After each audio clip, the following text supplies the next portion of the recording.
Good morning, Laura Marion. Hi, how are you? Well, it's a morning for us. It may be afternoon for you, depending on when you are joining the session. I'm Allison Zamuda. Hi, I'm Heidi Hayes-Jacobs, and I'm delighted to be spending time with you. Thank you. So I'm going to share my screen now, and we will get the party started in our session. So we're going to get this rocking and rolling. And there we go. Heidi? Yes, first of all, we welcome you to our session, examining your curriculum to find what is essential and compelling to students.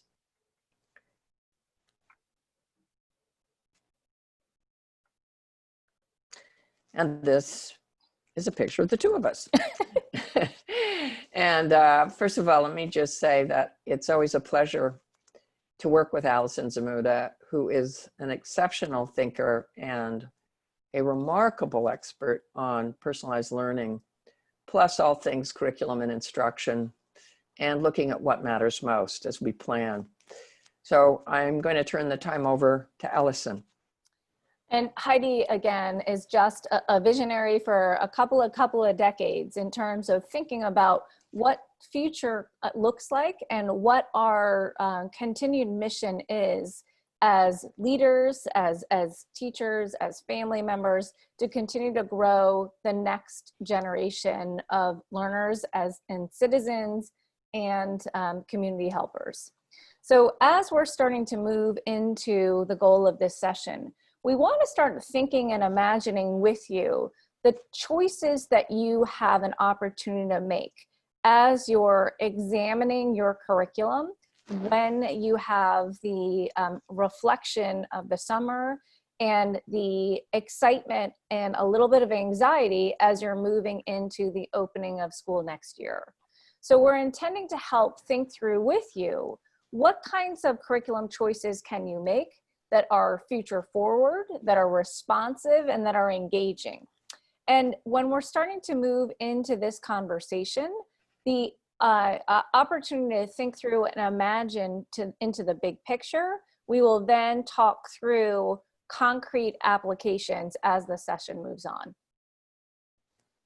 So the inspiration for doing this work with Heidi and myself came from when schools shuttered. I think it was on March 13th.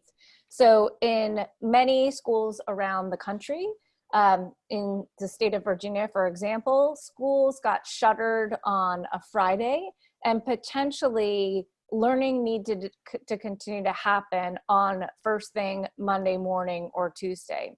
And in that space, Heidi and I had a conversation. I remember it was Saturday morning after the Friday. And she said, you know, we're really in this position of triage.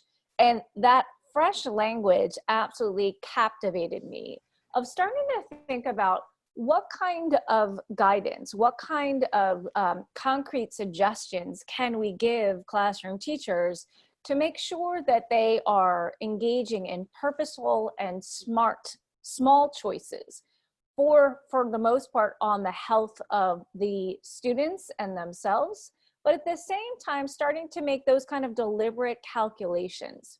So the idea of the Transform website was born. We'll share that with you at the end if you wanted to check that out.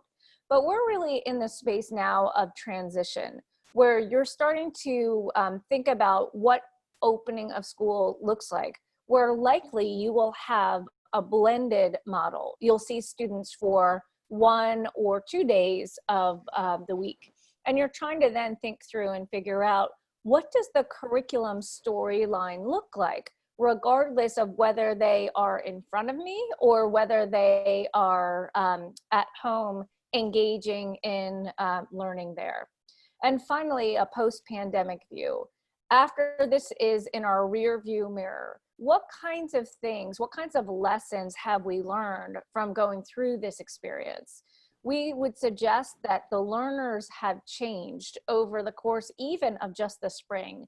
They've learned to become more self-directed. They've learned to actually grow their capacity to engage and deal with problems and challenges that don't have a right answer. So the opportunity as we're starting to move into this post-pandemic world is that the way learners continue to work have changed a bit, as well as the work itself has changed, moving into more of a blended learning experience, regardless of whether we can embrace all of our students back at school. Heidi? When I work with a school district, when Allison is working with the school district, one of the most important questions behind any philosophy or approach, any aim or goal, has to do with pedagogy. Pedagogy is everything because it's what we really act on.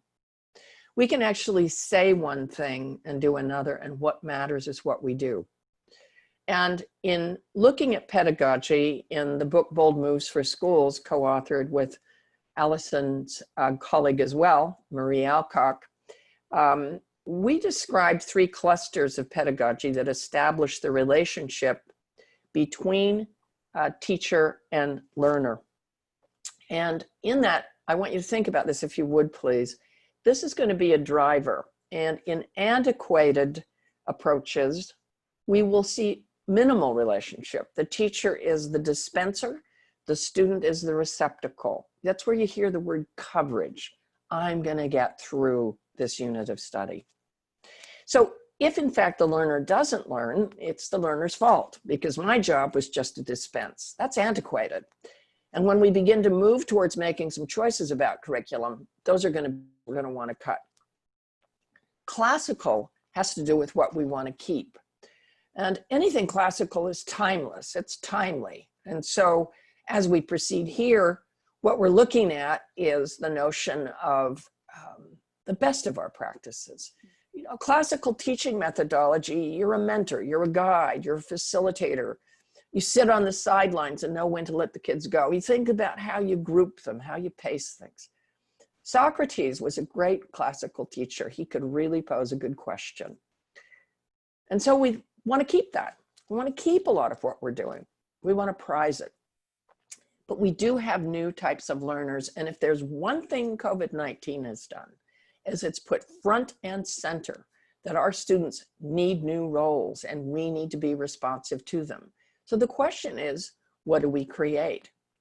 Allison, if you can move the slide, thank you.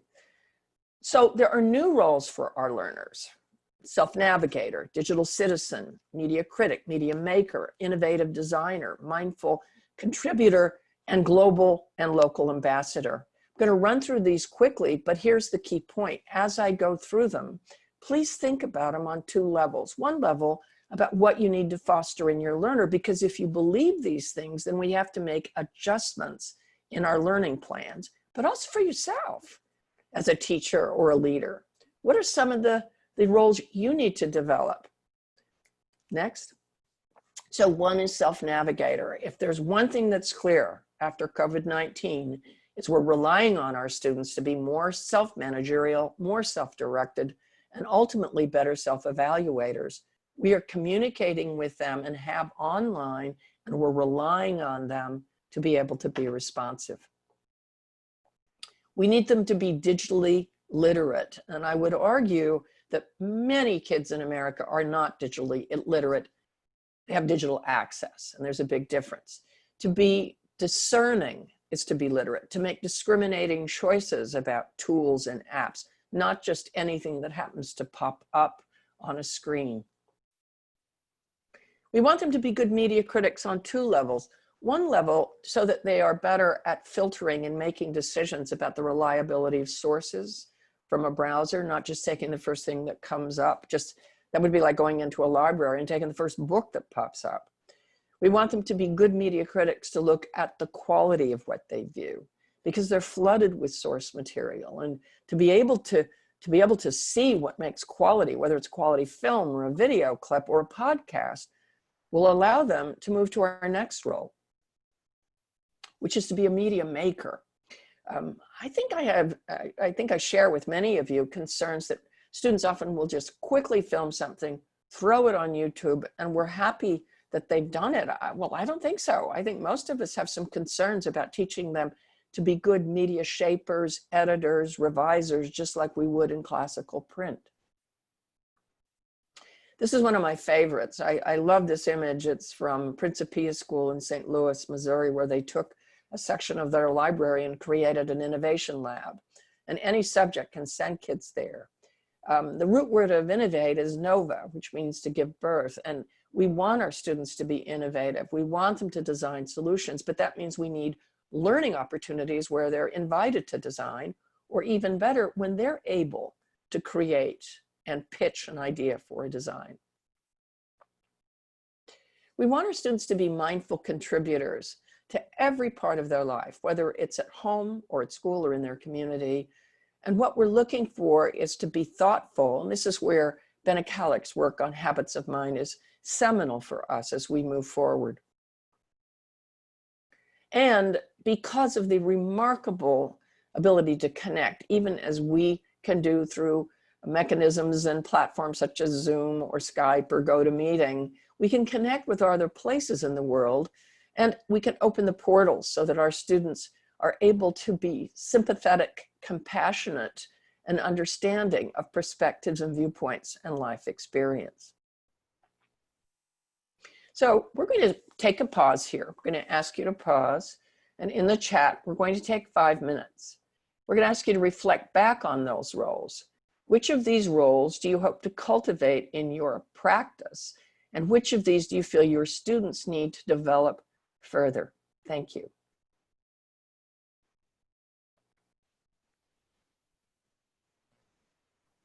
Okay, welcome back. So hopefully you had an opportunity to not only put something in your chat, but also read some of the ideas other folks have been thinking about and paying attention to. So when you're imagining, we want to grow students' capacity as global and local ambassadors, the intention of really trying to then see the connections and the synergies amongst the roles. For example, when we see a global and local ambassador, when we're trying to share our thinking, not just on behalf of ourselves as individuals, but on the behalf of or a representative of a particular community, we are doing that as mindful contributors. So not only are we engaging and communicating with clarity and precision, we also are continuing to work on listening with understanding and empathy. So that is a rich dialogue, and not only informs people about us on a particular situation, problem, or challenge, but also really continues to be a growth-oriented movement for the students themselves. So as you're starting to think about what role or roles that you want to continue to deepen, the level of synergy amongst the roles that Heidi ran through a few minutes ago continue to be interesting and helpful and fruitful to grow a classroom that is contemporary in nature, but still is prizing, holding on to those classical elements. And that takes us into our next part of the conversation around future forward learning goals. The future forward learning goals are really very much grounded in those broader overarching aims. It clarifies what it is you hope for your learners. And when you're starting to think about that as a big picture, something that is as relevant in our kindergarten classrooms as it is in our 6th grade classrooms, or on graduation day that happened a couple of days ago. The interesting dynamic here is that it does create a level of connection, coherence in what it is that we do. And it does very much inform our curricular and instructional choices. But the interesting part of this is that it should be not only driven by what school should be in a particular community like Lower Merion, but also continues to embrace the level of personal and family aspirations, hopes, and dreams for their own students, as well as starting to think about the idea of global challenges as we continue to make sure that we are working toward a more collaborative, civil world that actually is continuing to be able to think flexibly, create and imagine, innovate based on the problems that are facing them right now, as well as problems that really require immediate attention, but more in the long game. All that being said, you're starting to see that the future forward learning goals are something that you have an opportunity already as part of your wheelhouse. Because the future forward learning goals, as you can see here, they're a reasonable number and scope.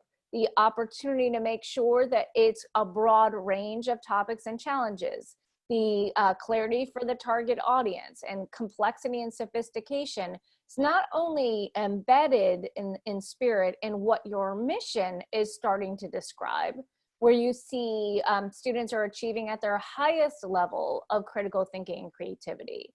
They value themselves and the diversity of others. You can begin to see and echo some of the statements that we just talked about a few moments ago of the kind of future forward goals that are very much driving the purpose and connection and value of your school. But we also want to continue to suggest that those aspirations are only as powerful when they're built into the curriculum. So these are the transformational goals in Lower Merion. You want to take a read and get yourself reacclimated to this, because as we were in the throes of COVID-19, when folks had to move into a virtual learning space, sometimes we focus on one or a handful of these as appropriate, as we're continuing to make sure that our students are okay.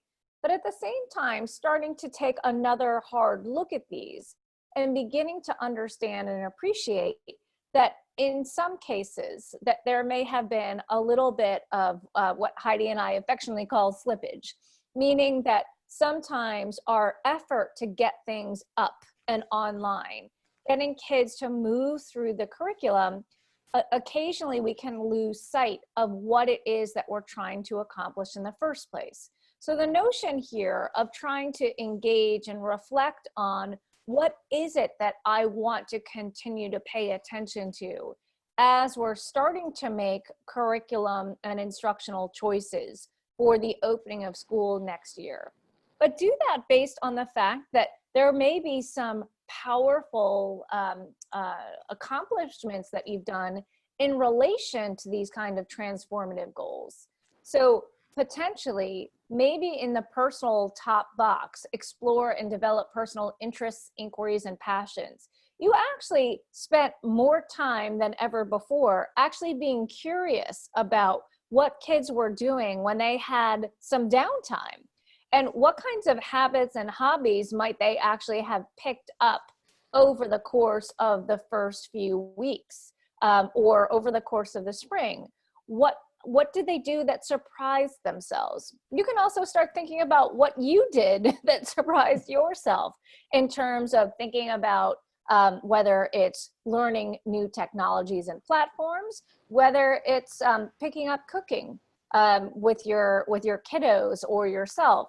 The intention of trying to think through that as an example does continue to give you traction back to these transformational goals that Lower Merion developed a few years ago. So please, if you can post in your chat, to what extent were you able to focus on your transformative goals during remote learning? And again, you'll have about 5 minutes. We'll make sure that this screen is up here so that you can pause and actually have a chance to freeze on this screen, but you're writing in the chat, what kinds of transformative goals did you have an opportunity to pay attention to and focus on? So it's identifying one and then describing how you did that in the chat. We'll see you in 5.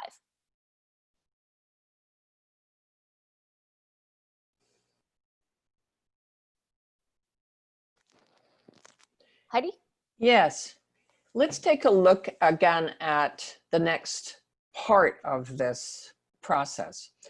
Allison focused us on a look at future forward learning goals as a kind of North Star.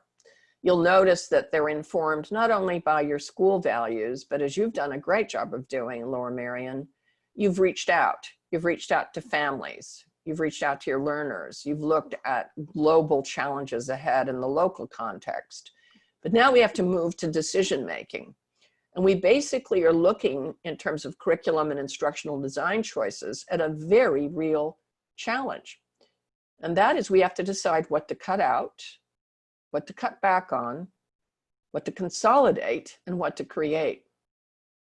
We can't make an assumption that we are going to go back to school this fall. We're going to have to go forward to some new concepts about school. The gaps have been tremendous. There's also some interesting opportunities where students have been thriving in online environments. You have a full spectrum of responses. And so what we have to begin to consider is if you go to either an online environment fully, or you are on site, or some form of a hybrid, we're going to have to be discriminating about our choices. So let's take a deeper look here about what to cut out, what to cut back on, what to consolidate, and what to create. What we're going to cut out. In this instance, many schools are taking a hard look and adjusting their programs and recognizing that some of what they do is less important than other things that they focus on. And so we need to make room for deeper investigation and development of key concepts and skills. What's in the foreground? What's in the background? That leads us to cut back. We can always add to learner experiences, but we need to determine what are the most salient and most important types of experiences, the knowledge we want them to engage in, what's essential, what are the understandings that are most important. In some instances, we've seen 30 to 40% of what people have covered in the past in content to not be as important as the actual conceptual understanding so that students can pursue more on their own. We may find you're going to have to group your learners differently as you differentiate as well. What to consolidate. In some of the districts where I happen to be working right now, that's been big. That because we pummeled the kids with so many activities and tasks, many kids just threw in the towel. And so now the question is, perhaps we should integrate more of what we do, perhaps between subjects, but also to take a hard look at how we can combine elements to make a more coherent whole. And my favorite is what we're going to create. We now have fresh perspectives. We want students to actually deal with more emergent learning, perhaps reflections on this experience right now we're having with COVID-19. And more importantly, to have them be partnering with us and helping them create learning experiences that are relevant and salient to them. Allison? So we're going to move into a concrete example for your viewing pleasure. And so try to think about, so how do you actually do this? And again, we want to show this to you now because you have an opportunity to engage in these kinds of conversations, whether it's individually, whether it's in a small team, even a building or a department, to actually engage in these conversations and make strategic choices together. So this is the work that I'm doing in a particular school district in California. And when you're starting to take a look at this is something that we presented to the virtual design teams. They are focusing right now, all 11 subject areas, and drafting over 100 courses through this particular lens. So in thinking about this, the first idea is really trying to examine existing curriculum right now. So pre-COVID, what did you have? What was the selection? What was the pace? What were the compelling moments for students? What were the things where everybody felt like it dragged on just a little bit too long? So trying to make those initial choices and to begin to think about the editing piece. But I think the other reality is that, especially in this particular school district, They are deeply worried about a couple of major things. See if any of these resonate with you. First and foremost is the instructional pace. Many teachers have reported out it takes twice as long when you're doing any kind of direct instruction and engaging students in conversation. It takes twice as long to move through the material than if they were there face to face. The second part is the concern about the frequency in which they will actually have access to their students. So just because the schedule potentially has been set up for a blended learning environment doesn't mean that families are necessarily willing to send their children to school, especially folks that have medical conditions that make them at a higher risk. And that's as true for your students as some of your faculty members. And the other reality is that there are challenges, especially this is a high school district, in that many of their students may actually have to go to work either part-time or full-time, and really making sure that they're not having a dropout of students. So the interesting part of how they started to examine and engage in this conversation, it helped because they had this graphic organizer. Now, keep in mind this graphic organizer, as you're sort of making sense of it right now, it also is going to be part of the landing page, which at the end of the session will show you where that is. And so you can review the materials all in one spot.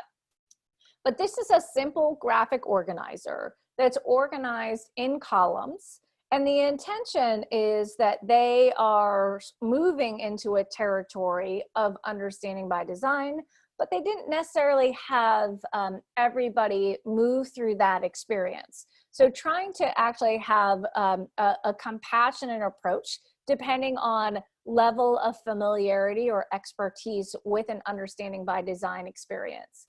So the first part is the unit title and the time frame, and the opportunity just to lay out what currently exists, and then begin to make strategic choices from there.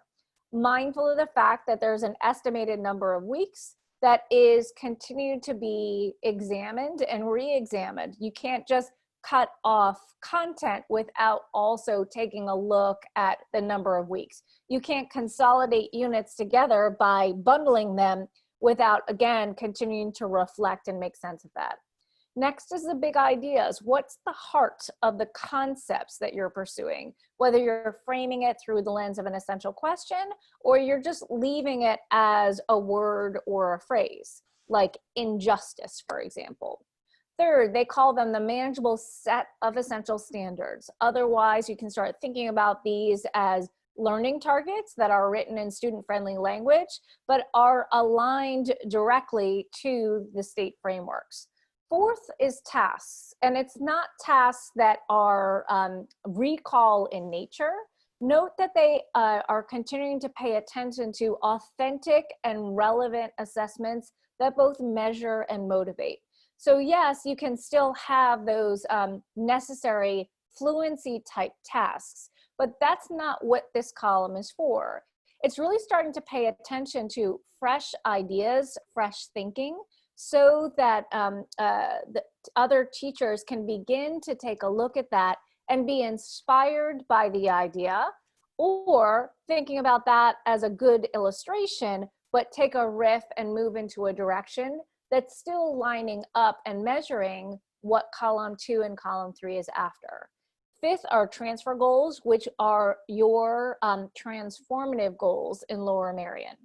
And sixth is really starting to move into the space of being a student-facing conversation, especially when we're working with learners who may not actually have our voices out loud to introduce a unit, for example, or to frame the conversation. Writing language in compelling, engaging, and again, learning that actually embraces not only the students, but also families that potentially are going to be supporting the learners. I want to go back for a moment as Heidi can take the lead on this in terms of thinking about more teams, more approaches for how to do this work. Heidi? Thanks, Allison. We're on the same page. As Allison was speaking, one thing that we also want to highlight is who will be the people who are collaborating on these efforts. We recognize that you will be listening to your families and students. We know that you are good to go on that their input is going to be critical as you make these decisions. Because more than ever, as Allison just said, you're communicating not only with students, but one of the big takeaways from COVID-19 is your parents are part of the process. We're communicating with them. But it's your decision-making responsibility. And there's different ways different school districts based on their size and organization are coming together, and sometimes in combinations. Some schools and districts use curriculum councils to begin some of this process. Some do something a little differently, and they will have what's called a curriculum task force, or as one of our common school districts we work with call them sprint teams, which are more ad hoc in nature and are specifically designed to make these reviews. Another important one I think we need to think about are the vertical decisions, that it isn't just that you're laying out the scope and sequence for your particular course or grade level, but it's going to need to make sense cumulatively. It's a mapping problem in many ways. There's been more deliberate work, especially on this idea of consolidation with interdisciplinary teams. Now, let me make something clear on this. We usually think of that, we'll go middle or high school, like all of the teachers who teach 6th grade in a team in different subjects.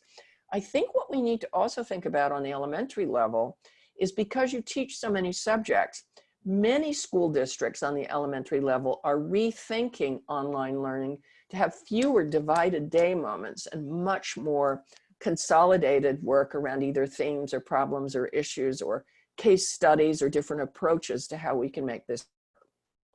Grade levels certainly do need to examine their work. And I must say that some schools are beginning to think about more opportunities for looping, given the fact there may be bigger gaps between students, and we may want to rethink the way we team.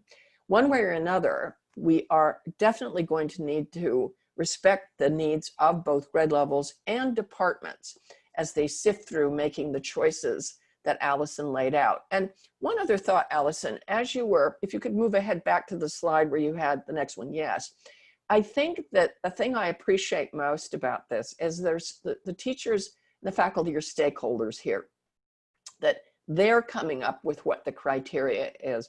And I think having it modeled through questions is a really great idea as well. And we can add that to our repertoire for moving forward as you look at this model and you make these considerations in any of the team configurations that you have. Thank you. So now what we're looking at is the decision-making process on the instructional level, and we've been set up now to do that. So let's assume that you've been able, you can go back one. Oh, thanks. Sorry. That's okay. Let's assume that you have made some determinations about what's going to be in the front part, the front ground, the foreground of what your curriculum will be doing and how you'll be making choices. You can be making those decisions within subjects. It could be in ELA or in mathematics or in a department. There's likely going to be more interdisciplinary opportunities. And one thing we want to point out is interdisciplinary literally has the root word discipline, and we're looking at the interrelations here. Another option that Alice and I have actually been doing a lot of thinking and writing about the past year, and it's kind of amazing to us that all of this has come together now because it's bearing fruit for us, and that is a deeper look at phenomena-based, and there's a difference. Phenomena-based is emergent. It's phenomena it's occurring. No one would have predicted COVID-19 last September, that we'd be sitting here talking about this. So studying COVID-19 isn't part of what you'd planned in your curriculum. It's emergent. And so whether you're looking at current issues through Nucella, for example, as a source, or you're looking at concerns that are coming up in relationship to the search for a vaccine, or chronicling student experience through this process, there are sources for developing curriculum in addition to your interdisciplinary and your subject matter responsibilities. Next. So in wrapping our heads around how to frame this work, one of the things we know is that if students aren't engaged, they're disengaged. And one thing we'd like to suggest to you as you work through the titles that Allison referenced a little bit ago, the actual generic lens, the approach to how you pose and give juice to the things you teach makes a difference. A few years ago, I was asked by the College Board to write a chapter in a book about some of the work I was doing on genre, and it's evolved and developed and has appeared in other publications, and working with Allison has sharpened this as well. But I would suggest to you that if you take a look at what you're laying out and you go, is this really an approach that will engage my students? Or is it one where if I in fact do a little revision, a little creative writing lens to this, it might make a difference? I would invite you to reconsider how we frame. Just like an English teacher teaches his or her students to choose between whether to use a vignette format or the genre of the short story or an autobiography. Genre give us a format so that we can better reach our audience through the form we choose. There's value in all of them. Similarly, I would argue there are 5 approaches you can take. Not any one of them is better than the other. So you could choose to go through a topical frame, and in doing that, that's kind of a subject matter catchment. So the American Revolution is a topic. We could find it in an encyclopedia, but revolution isn't. Revolution is thematic. It's a concept that could be applied in a lot of different areas and is frequently interdisciplinary. Patterns, for example, in mathematics, or rites of passage in an English class. Problem-based studies are absolutely focused on a concrete problem situation so that the goal is to produce a solution. Issue-based types of units of study or inquiries are based on the examination of a point of controversy, an issue that cannot be resolved. So the purpose is to examine perspectives. If you claim you've solved an issue, then I would argue it's not an issue in the first place. We can't resolve the death penalty. We can examine why people look at it from different perspectives. We're not going to resolve censorship. We can examine points of view and take more confidence in our own. Case studies are a personal favorite, and one I know Allison appreciates as well, where you zoom in and you examine situation or cases, or perhaps even works of literature, to look at a comparative view or zoom in. Here's a few examples. So in an elementary program in Connecticut, originally the topic was animal habitats, which would be totally legitimate if it had been studied for the first time. But in this school, one of the teachers elected to do it based on communities, all kinds of communities, human communities and animal communities. The kindergarten elected to work on how to provide better care for school pets. The issue that came up in the 4th grade was, should there be zoos? And then there were case studies, the world outside my window, and this was part of a unit during COVID, habitats in our neighborhood. This was one I got from one school, but the truth is, you could approach this study in a whole array of ways. Let's look at another. The point here is, as a history teacher, I could certainly do the topic World War II, but I could also envision that I could work with our art teacher, for example, or our tech teacher, and we could collaborate to look at how our students could design a virtual World War II museum. Now, in doing that, we'll have topical information, but the focus is to provide, in a sense, a gallery experience where we look at artifacts, we look at visual material, and we take people through a kind of elegant walkthrough as we examine this critical period during the last century. I could take this point of view, back one, if you could, to the notion of a clash of civilizations. I could look at the idea of, was World War II inevitable, or case studies. Let's keep going.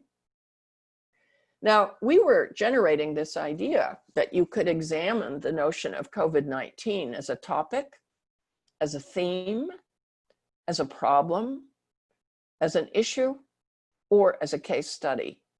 And the idea is, when you go to your titles, what we're envisioning is that you will consider making some adjustments. So if I can, I'm going to walk back to the first one with animal habitats. And I want to continue to emphasize that your continued work with not only habits of mind, but also continued emphasis on personalized learning is really embedded in these conversations. It's not just classroom teachers that were deciding, oh, we can move from animal habitats to communities.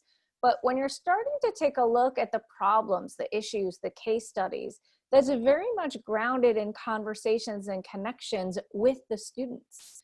So for example, you're asking students their ideas, their imaginings, their questions, their wonderings, whether it's happening before COVID or during COVID. The intention of how to provide better care for our school pets largely came from students who said, here's the panoply of options that we are imagining, and we're laying that out on the table and potentially beginning to see what is compelling, what's interesting, what's fascinating. It's an important part of personalized learning as you're trying to grow their voice, as well as grow their co-creation and connection to the approach in a particular topic, so that you can also begin to see that you can have a more integrated approach in looking at through the lens of multiple subject areas, or you can move into a particular aspect or area for any of these explorations. When you're looking at World War II, as Heidi was suggesting earlier, designing a virtual World War II museum may not have come from a student's lens. So that's something that a teacher might have come up with the opportunity to actually think through that. But at the same time, once teachers begin to show an array of possibilities by actually engaging in virtual field trips with students, you don't need to do a World War II museum to engage in looking at a virtual World War II museum. But getting kids in places like the Guggenheim or the Metropolitan Museum of Art, it begins to transform their thinking about what actually can be done through a virtual lens in a way that's not a static presentation, but potentially an interactive one as well. So the interesting dynamics here is that sometimes the idea may not have come from the students, but the way they actually are leveraging their talent, their expertise, and their passion with things like visual arts, use of technology, engaging in coding, the ability to create coherent prose from a teenager's point of view, for example, it does start to create the opportunity to engage in that experience. Even when you're looking at this last one, the problems on how to return to school with social distancing, I think as you're starting to move into these conversations, whether it's during the summer or in the first opening weeks of schools, your students are actually quite capable of co-creating ideas with you.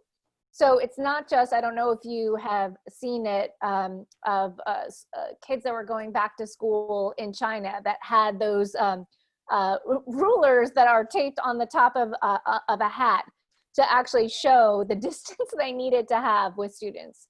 But presenting that visual to students and saying, what are the range of other ways we can do to continue to make sure that you and your friends are safe and healthy, but also doing so in a way that's not overly cumbersome? Because we can see that that hat, for example, is a way of creating the necessary distance, but again, the balancing act might be a little problematic.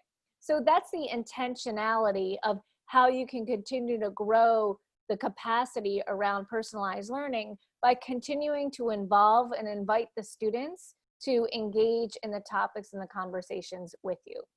Let me add one other thing to that, Allison.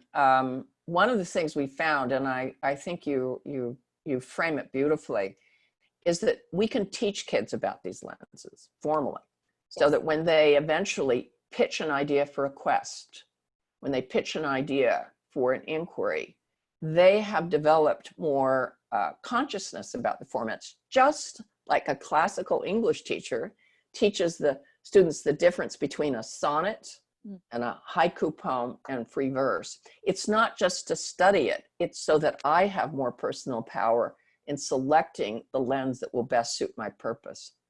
So right now, we're going to ask you in this particular chat to pause. We'll pause for about 5 minutes, and we'd like you to identify a unit you will be teaching this fall. What we'd like to suggest is that you reimagine it. When we've done this before, an easy way to do it is just put the old title, and then the new title to show the new revision.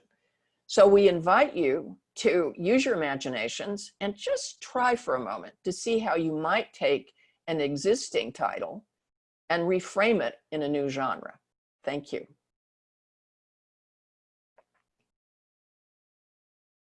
So welcome back, and we are winding this session down. So we're going to give a couple of slides to continue to get you energized and excited and applying the learning going forward. So the first is a plug for the second session that Heidi and I are doing. Whether you already did this session and you're starting to see the synergies between the two, or you're curious about the extension of this.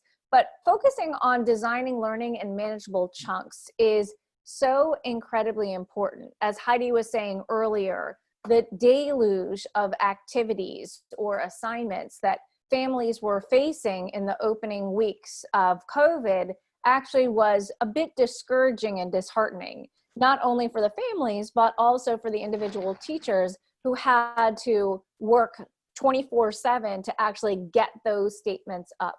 So trying to think through how do we go about that in a smarter, more efficient, but also more compelling and interesting and accessible way.